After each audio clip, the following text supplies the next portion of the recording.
Assalamualaikum warahmatullahi wabarakatuh. Perkenalkan, nama saya Asna Khairia. Saya seorang guru yang mengampu mata pelajaran pemrograman dasar pada program keahlian Teknik Komputer dan Informatika kelas 10. Oke, gimana kabar kalian hari ini? Masih tetap semangat dong, meskipun hanya di rumah saja. Tetap ikuti protokol kesehatan dan jaga jarak. Oke, saya akan menjelaskan tentang salah satu materi yang ada di kelas 10, yaitu perulangan. Sebelum saya menjelaskan tentang perulangan, ada baiknya kita mengetahui kompetensi inti, kompetensi dasar, indikator, dan tujuan pembelajaran kita pada pertemuan kali ini.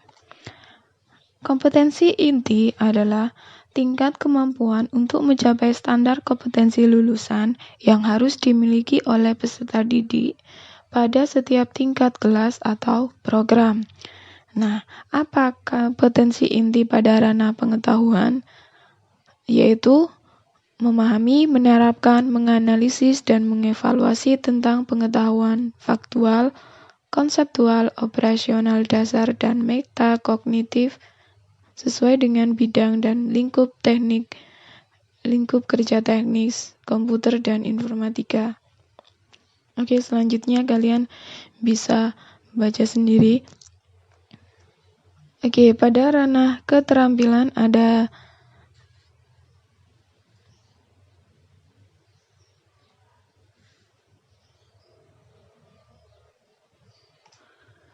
selanjutnya kompetensi dasar dan indikator. Kompetensi dasar adalah kemampuan untuk mencapai kompetensi inti yang harus diperoleh oleh peserta didik melalui pembelajaran. Sedangkan indikator adalah perilaku yang dapat diukur dan diobservasi untuk menunjukkan ketercapaian kompetensi dasar tertentu yang menjadi acuan penilaian mata pelajaran yang mencakup pengetahuan, sikap, dan keterampilan. Oke, kita mulai dari ranah pengetahuan. Apa kompetensi dasarnya?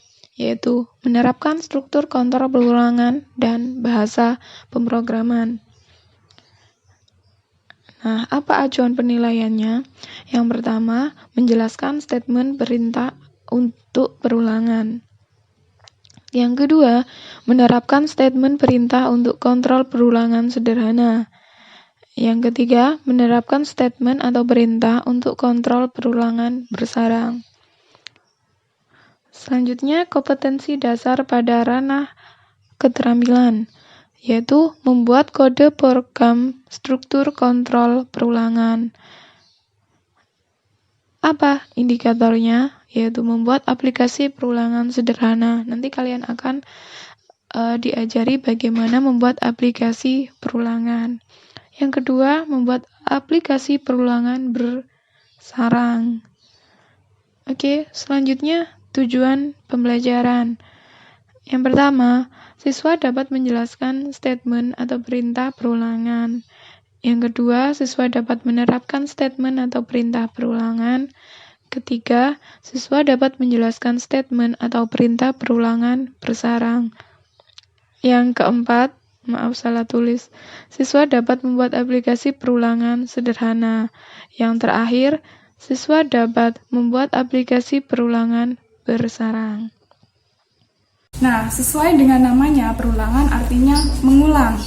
Ada kalanya saat kalian membuat program, kalian ingin menampilkan sesuatu secara berulang kali, atau kalian ingin menginputkan nilai berulang kali. Nah, kalian tidak perlu menuliskan kode programnya secara berulang kali, tapi kalian hanya perlu menuliskan kode programnya sekali, tapi dijalankan secara berulang kali. Nah, sebelum kita melanjutkan materi, siapkan dulu alat tulisnya supaya kalian bisa mencatat. Materi pertama kita adalah jenis perulangan. Ada 3 jenis perulangan. Yang pertama, perulangan positif, yaitu perulangan yang dimulai dari perhitungan rendah ke perhitungan tinggi. Yang kedua, ada perulangan negatif, yaitu perulangan yang dimulai dari perhitungan tinggi ke perhitungan rendah. Yang terakhir, perulangan bersarang, yaitu perulangan di dalam perulangan. Oke, lanjut ke jenis pernyataan perulangan. Ada 3. Yang pertama, perulangan for. Yang kedua, perulangan while. Dan yang terakhir adalah perulangan do while. Pada kesempatan kali ini kita hanya akan membahas perulangan for. Nah, bagaimana struktur perulangan for? Oke, strukturnya yaitu ada pernyataan for di sini. Kemudian ada inisialisasi atau pemberian nilai awal. Yang kedua ada kondisi. Yang terakhir adalah iterasi. Nah, di dalam perulangan for ini diisikan statement atau perintahnya. Selanjutnya kita bahas struktur pernyataan for positif. Nah, di sini yang pertama yang harus kalian tuliskan adalah pernyataan for-nya. Kemudian inisialisasinya, jangan lupa tipe datanya. Di sini kita memakai tipe data integer.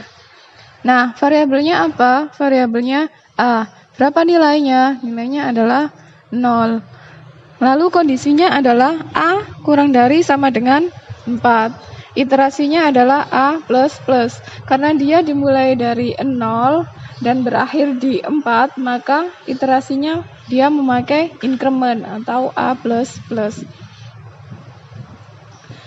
Nah, isinya apa? Isinya adalah cout, I love C++.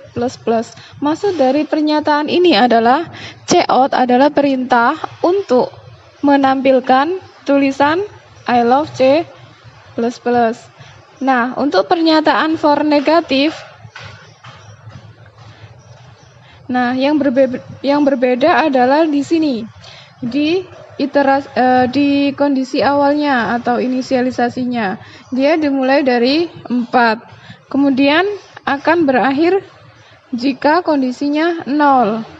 Kondisinya adalah A kurang dari sama dengan 0. Iterasinya A min.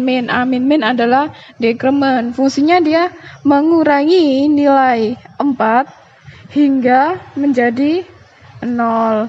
Isinya sama seperti yang tadi untuk perulangan for positif, yaitu isinya cout, I love C++.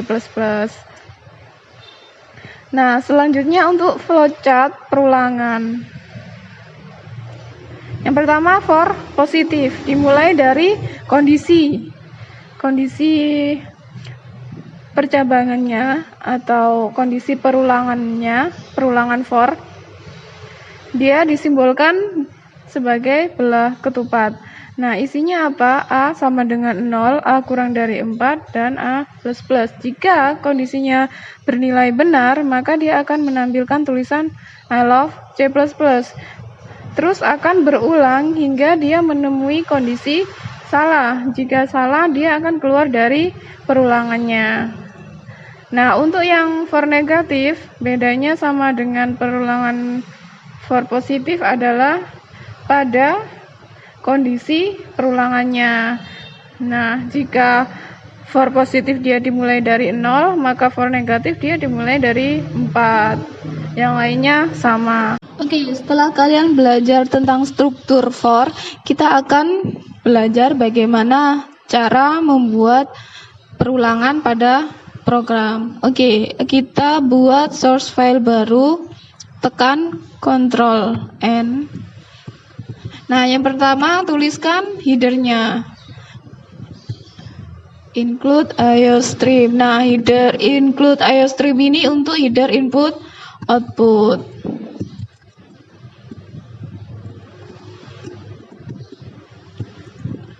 Oke, kita buat in main atau fungsi utama.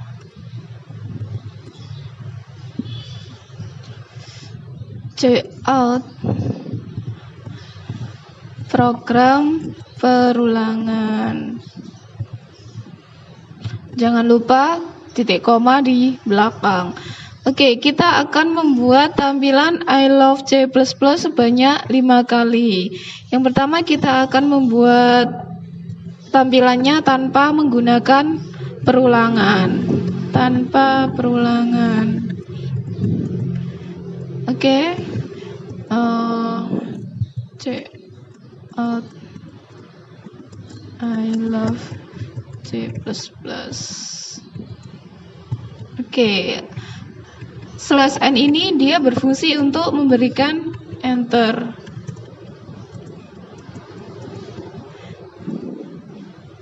Oke, kita simpan dulu dengan nama for program for.cpp. CPP keliru. Oke. Nah, ini tampilannya I love C++ 5 kali ya. Oke, sekarang kita pakai dengan perulangan.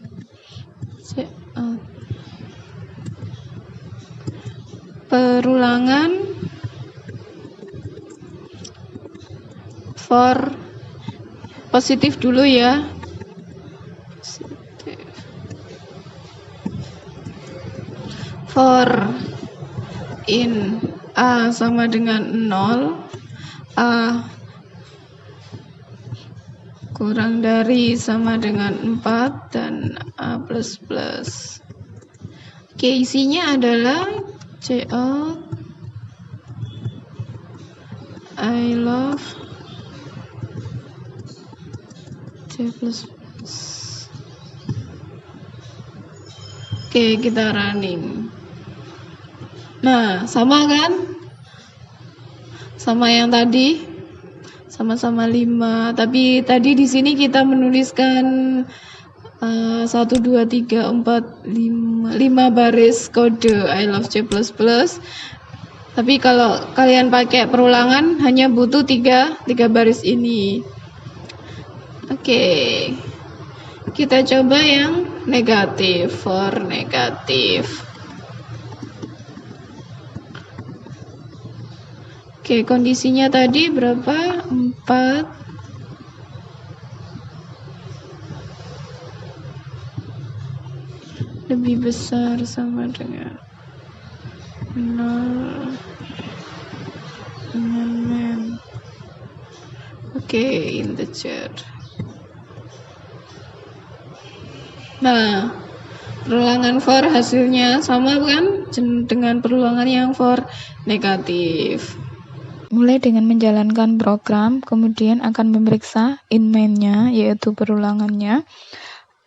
A sama dengan 0 sebagai inisialisasi. Jika 0 kurang dari sama dengan 4, maka dia akan menampilkan hasil, yaitu I love C++. Kemudian increment 0 ditambah 1 sama dengan 1. 1 kurang dari 4 benar, tampilkan. Lakukan increment lagi. Begitu prosesnya diulang sampai nanti dia akan menemui kondisi salah. Kondisi salahnya yaitu pada 4 ditambah 1 yaitu 5. 5 kurang dari 4 salah. Maka dia akan keluar dari perulangannya. Oke, materi yang telah kita pelajari tadi bersumber dari buku karangan Pat Wiyanto dan kawan-kawan pada tahun 2018 dengan judul Pemrograman Dasar, Program Keahlian Teknik Komputer dan Informatika, Kompetensi Keahlian Rekayasa Perangkat Lunak yang diterbitkan oleh penerbit Andi di Yogyakarta. Oke, sampai di sini materi kita pada pertemuan hari ini. Sekali lagi saya ingatkan untuk tetap patuhi protokol kesehatan, selalu memakai masker, jaga jarak, dan selalu cuci tangan. Oke, saya akhiri. Assalamualaikum warahmatullahi wabarakatuh.